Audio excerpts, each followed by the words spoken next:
تو حضرت آدم کو بھی پتا تھا مجھ سے پہلے کچھ ہستیاں ایسی ہیں کہ جن کے صدقے میں میری بھی توبہ قبول ہو سکتی ہے۔ جب آدم کو یہ بات پتا ہے تو یہ اولاد آدم کیوں اتنی منحرف ہو گئی ہے؟ یہ اولاد آدم کو کیا ہو گیا ہے کہ توسل کی منکر ہو رہی ہے، شفاعت کی منکر ہو رہی ہے؟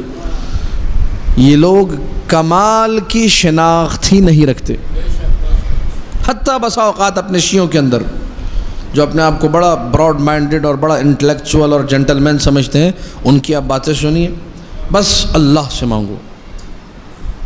میں نے پہلے دن اسی مجلس میں، یہ 5ویں مجلس سے پہلی مجلس میں عرض کیا کہ اللہ کو اگر پکارنا ہے تو بیچ میں رسول اللہ کو لانا ہوگا۔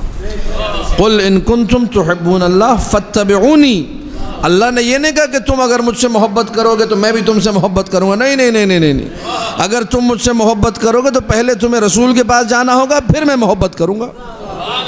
ڈائریکٹ تو اللہ کسی سے محبت کرتا ہی نہیں ہے۔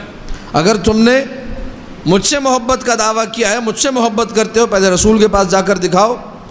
اگر رسول کے پاس چلے گئے تو پھر میں بھی تم سے محبت کروں گا۔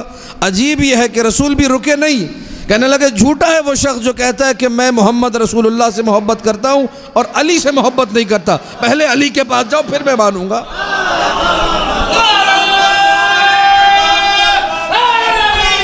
یا علی اللہم صلی علی محمد و آل محمد۔ چین دیکھ رہے ہیں کیسی چین بنی ہوئی ہے؟